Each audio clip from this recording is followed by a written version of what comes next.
Assalamualaikum warahmatullahi wabarakatuh.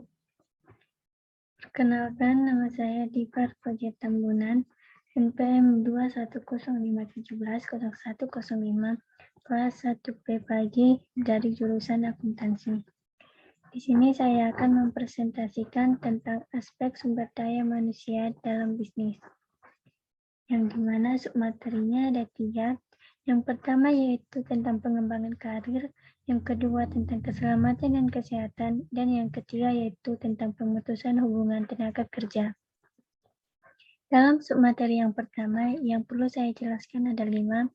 Yang pertama yaitu pengertian pengembangan karir, yang kedua tujuan pengembangan karir, yang ketiga manfaat pengembangan karir, keempat langkah pengembangan karir, dan yang kelima determinan pengembangan karir. Dalam submateri yang kedua yang perlu saya jelaskan ada 4. Yang pertama yaitu pengertian keselamatan dan kesehatan. Yang kedua, definisi kecelakaan kerja. Yang ketiga, faktor penyebab kecelakaan kerja. Dan yang keempat, alat pelindung diri dari kecelakaan kerja. Dalam submateri yang ketiga, yang perlu saya jelaskan ada 3. Yang pertama, pengertian pemutusan tenaga kerja. Kedua, alasan pemberhentian tenaga kerja. Dan yang ketiga, macam-macam pemutusan hubungan tenaga kerja. Baiklah, kita masuk ke submateri yang pertama, yaitu tentang pengembangan karir. Pengertian pengembangan karir. Menurut Faisal Rival, pengembangan karir adalah proses peningkatan kemampuan kerja individu yang dicapai dalam rangka mencapai karir yang diinginkan. Menurut Hadari Nawawi, pengembangan karir merupakan suatu usaha formal untuk meningkatkan dan menambah kemampuan yang diharapkan berdampak pada pengembangan dan perluasan wawasan, yang membuka kesempatan untuk mendapatkan posisi atau jabatan yang memuaskan dalam kehidupan seseorang sebagai karyawan.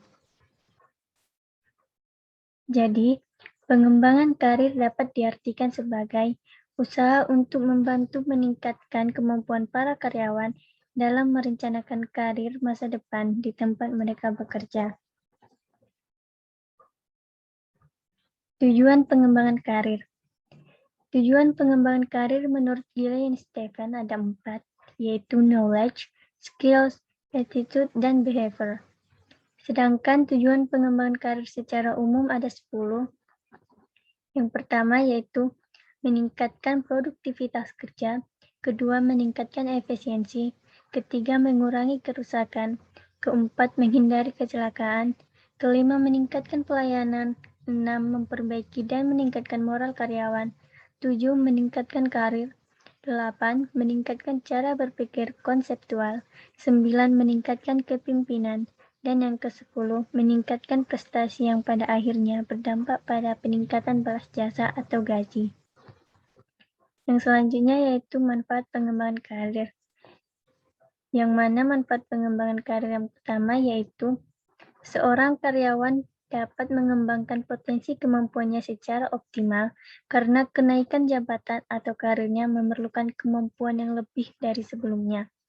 Manfaat yang kedua, makin tinggi jabatan atau posisi seseorang dalam suatu organisasi, maka makin besar pula tantangan yang dihadapinya, dan makin besar potensi yang digunakan untuk menghadapinya, sehingga makin berkembang orang tersebut. Manfaat yang ketiga, dalam melaksanakan tugas atau pekerjaannya, seorang karyawan mempunyai kewenangan yang biasanya makin tinggi jabatan, maka makin tinggi pula kewenangan yang diberikan.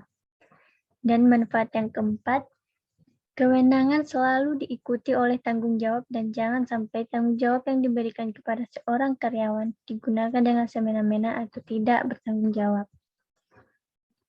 Langkah pengembangan karir. Yang pertama, menilai diri sendiri, seperti siapa dia sebenarnya, pendidikannya, kemampuannya, kelemahan dan kekuatan dirinya dalam melaksanakan tugas atau pekerjaan. Yang kedua, menetapkan tujuan. Yang ketiga, menyiapkan diri mencapai tujuan. Persiapan diri dilakukan antara lain dengan menambah kemampuan dan keterampilan melalui pendidikan. Yang keempat, melaksanakan pengembangan karir. Dan yang kelima, pelaksanaan pengembangan karir seorang karyawan bergantung pada dua faktor, yaitu individu karyawan itu sendiri yang telah memiliki kemampuan yang dibutuhkan oleh organisasi dan kesempatan yang disediakan oleh organisasi tempat kerja yang bersangkutan. Bila kesempatan tersedia, sedangkan karyawan yang memiliki kemampuan tidak ada, maka kesempatan itu akan diberikan kepada orang dari luar organisasi. Determinan pengembangan karir. Faktor-faktor yang perlu diperhatikan dalam pengembangan karir bukan hanya dilihat dari tugas karyawan tersebut, tapi dilihat juga dari pandangan hidup. Pandangan hidup menjawab pertanyaan untuk apa hidup dan mau kemana hidup. Dengan kata lain, apa sebenarnya tujuan hidup dan bagaimana orang menilai hidup ini, serta bagaimana mengisi hidup ini. Selain pandangan hidup, yang perlu diperhatikan juga dasar karir. Setiap orang atau karyawan memiliki latar belakang dan pengalaman yang berbeda satu sama lain, dan itu akan mendasari pekerjaan dan pengembangan karirnya.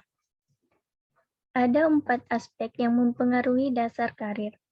Yang pertama yaitu kemampuan manajerial, yang kedua kemampuan teknis fungsional, yang ketiga kreativitas, dan yang keempat kebebasan pribadi. Jadi, pengembangan karir dalam manajemen sumber daya manusia sangatlah penting karena dapat memperbaiki dan meningkatkan efektivitas pelaksanaan pekerjaan karyawan agar makin memberikan kontribusi yang terbaik demi mewujudkan tujuan organisasi. Selain itu, pengembangan karir seorang karyawan tidak hanya bergantung pada usaha karyawan tersebut, melainkan juga pada peranan dan bimbingan pimpinan dan Departemen Sumber Daya Manusia, terutama dalam penyediaan informasi tentang karir yang ada, program pelatihan, dan juga dalam perencanaan karir karyawan tersebut. Submateri yang kedua yaitu keselamatan dan kesehatan. Pengertian keselamatan dan kesehatan. Pertama-tama kita harus mengerti apa itu keselamatan kerja. Menurut Simanjuntak, pengertian keselamatan kerja adalah kondisi keselamatan yang bebas dari resiko kecelakaan dan kerusakan, di mana kita bekerja yang mencakup tentang kondisi bangunan, kondisi mesin, peralatan keselamatan, dan kondisi pekerja. Sedangkan pengertian kesehatan kerja menurut Mangkunegara yaitu kondisi yang bebas dari gangguan fisik, mental emosi, atau rasa sakit yang disebabkan oleh lingkungan kerja. Jadi, pengertian keselamatan dan kesehatan adalah suatu ilmu pengetahuan dan penerapannya dalam usaha dan upaya untuk mencegah kemungkinan terjadinya kecelakaan dan bahaya, baik fisik, mental, maupun penyakit akibat kerja, sehingga memberikan perlindungan kepada tenaga kerja, perusahaan, dan masyarakat. Definisi kecelakaan. Menurut Sumamur, bahaya adalah sesuatu yang berpotensi menyebabkan cedera atau luka, sedangkan risiko adalah kemungkinan kecelakaan akan terjadi dan dapat mengakibatkan kerusakan. Kecelakaan merupakan sebuah kejadian tak terduga yang dapat menyebabkan cedera atau kerusakan. Kecelakaan dapat terjadi akibat kelalaian dari perusahaan, pekerja, maupun keduanya, dan akibat yang ditimbulkan dapat memunculkan trauma bagi kedua pihak.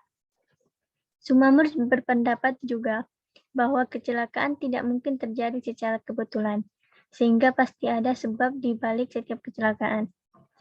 Hal ini sesuai dengan teori domino yang menggambarkan rangkaian penyebab kecelakaan sehingga menimbulkan cedera atau kerusakan.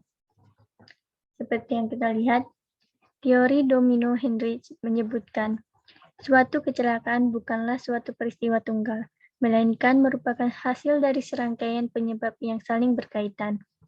Jika satu domino jatuh, maka domino tersebut akan menimpa domino-domino lainnya, hingga pada akhirnya akan terjadi kecelakaan pada saat domino yang terakhir jatuh.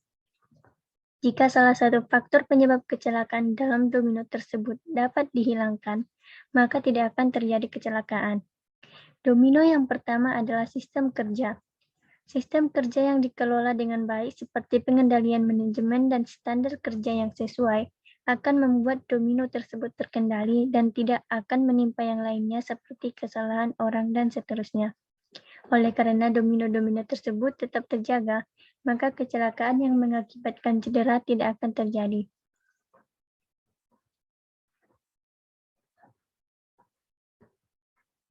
Faktor penyebab kecelakaan.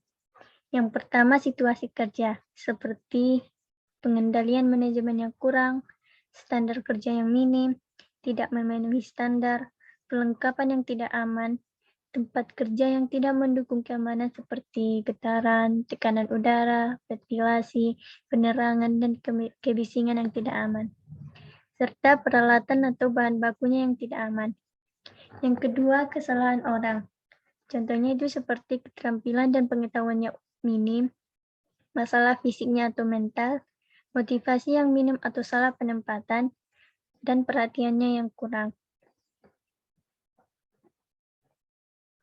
Yang ketiga, tindakan tidak aman. Contohnya seperti tidak mengikuti metode kerja yang telah disetujui, mengambil jalan pintas, tidak menggunakan perlengkapan keselamatan kerja selama bekerja, dan bekerja dengan kecepatan berbahaya. Yang keempat, kecelakaan. Contohnya kejadian yang tidak terduga akibat kontak dengan mesin atau listrik yang berbahaya, terjatuh, atau terhantam mesin atau material yang jatuh. Yang kelima, cedera atau kerusakan, seperti sakit dan penderitaan, kehilangan pendapatan, kehilangan kualitas hidup, pabrik, pembayaran kompensasi, kerugian produksi, dan kemungkinan proses pengadilan. Jadi, agar tidak terjadinya kecelakaan, ada baiknya kita memakai alat pelindung badan, seperti helm pelindung, yang dimana untuk melindungi kepala kita, masker untuk melindungi pernapasan kita, sarung tangan untuk melindungi jari-jari tangan kita dari suhu panas, suhu dingin, bahan kimia, dan lain-lain. Sepatu boot, yang dimana untuk melindungi kaki kita dari benturan dan tertusuk benda tajam. Materi yang ketiga yaitu tentang pemutusan hubungan tenaga kerja. Pengertian pemutusan hubungan tenaga kerja. Menurut Siagian, menyebutkan bahwa yang dimaksud dengan pemutusan hubungan kerja ialah apabila ikatan formal antara organisasi selaku pemakai tenaga kerja dan karyawannya terputus. Pada dasarnya pemutusan hubungan kerja mengambil dua bentuk utama, yaitu berhenti atau diberhentikan. Sedangkan menurut Manulang, mengatakan bahwa pemutusan hubungan kerja adalah pengakhiran hubungan kerja karena suatu hal tertentu yang mengakibatkan berakhirnya hak dan kewajiban antara pekerja dan pengusaha. Menurut Susilo Martoyo, mengelompokkan pengertian pemutusan hubungan kerja ada dua. Yang pertama, pengertian pemutusan hubungan kerja bersifat positif. Apabila pemberhentian tersebut dilaksanakan pada masa atau jangka pemberhentian dan sesuai dengan ketentuan-ketentuan yang berlaku secara wajar. Yang kedua yaitu pengertian pemutusan hubungan kerja bersifat negatif. Apabila proses dan pelaksanaannya pemberhentian tersebut menyimpang dari ketentuan-ketentuan tersebut atau secara tidak wajar, seperti pemecatan, diberhentikan secara tidak hormat, dan sebagainya. Alasan pemberhentian tenaga kerja. Yang pertama berdasarkan undang-undang, yang dimana Undang-Undang Nomor 13 Tahun 2003.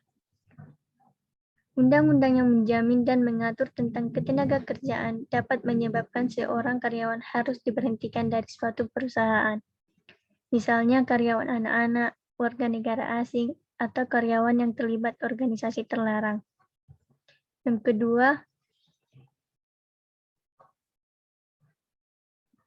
keinginan perusahaan. Contohnya karyawan tidak mampu menyelesaikan pekerjaannya, perilaku dan disiplinnya kurang baik, melanggar peraturan-peraturan dan tata tertib perusahaan, dan tidak dapat bekerja sama dan terjadi konflik dengan karyawan lain, atau melakukan tindakan amoral dalam perusahaan. Yang ketiga, keinginan karyawan, seperti pindah ke tempat lain untuk mengurus orang tua, kesehatan yang kurang baik, untuk melanjutkan pendidikan, ingin berwira swasta, atau ikut dengan suami. Ini khusus bagi karyawan wanita. Yang keempat, pensiun. Yang kelima, kontrak kerja berakhir. Keenam, kesehatan karyawan. Dan yang ketujuh, meninggal dunia. Alasan yang kedelapan, perusahaan likuidasi.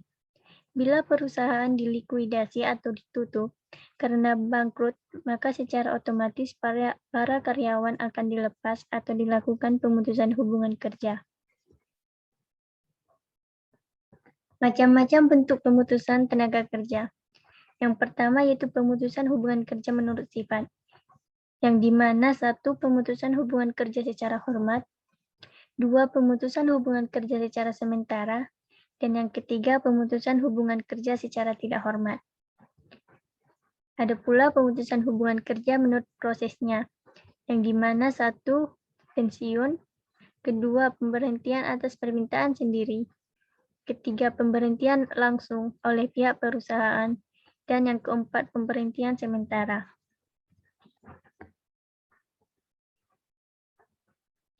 Jadi masalah pemutusan hubungan kerja juga ada hubungannya dengan ketentuan tentang adanya jaminan pendapatan bagi buruh yang kehilangan pekerjaan. Kadang-kadang disyaratkan dengan pemberian pesangon atau uang yang dibayarkan kepada karyawan karena diberhentikan dari pekerjaan dalam rangka pengurangan tenaga kerja. Menunjukkan jalan bagi buruh yang diberhentikan itu untuk dapat dipekerjakan kembali dan memberi buruh itu hak-hak untuk membantunya mendapatkan pekerjaan yang baru. Dalam hal pemberhentian kerja, seharusnya perusahaan bertindak sangat hati-hati dan perlu pertimbangan yang sangat matang, karena dapat membawa pengaruh yang cukup besar bagi perusahaan dan pegawai itu sendiri. Bagi perusahaan akan berpengaruh sekali terhadap masalah dana. Dan bagi pegawai, dengan diberhentikan dari pekerjaannya, maka berarti pegawai tersebut tidak dapat lagi memenuhi kebutuhan secara maksimal untuk dirinya sendiri dan untuk keluarganya. Atas dasar tersebut, maka manajer sumber daya manusia harus sudah dapat memperhitungkan beberapa jumlah uang yang seharusnya diterima oleh pegawai yang berhenti, agar pegawai tersebut dapat memenuhi kebutuhannya sampai pada tingkat dianggap cukup. Saat pemberhentian kerja, pekerja harus diberi kesempatan untuk membela diri sebelum hubungan kerjanya diputus. Jika pengusaha ingin mengurangi jumlah pekerja oleh karena perubahan dalam operasi, pengusaha pertama harus berusaha merundingkannya dengan pekerja atau serikat pekerja. Jika perundingan tidak menghasilkan kesepakatan, maka baik pengusaha maupun serikat pekerja dapat mengajukan perselisihan tersebut kepada Lembaga Penyelesaian Perselisihan Hubungan Industrial. Saat pemutusan hubungan kerja juga harus sesuai dengan undang-undang yang berlaku, agar tidak ada perselisihan dan tidak ada pihak yang merasa dirugikan. Dan apabila karyawan telah di-PHK dari suatu perusahaan, sebaiknya karyawan memiliki pekerjaan pengganti agar perekonomian berjalan baik. Sekian dari presentasi saya. Apabila ada kata yang salah mohon dimaafkan. Terima kasih. Wassalamualaikum warahmatullahi wabarakatuh.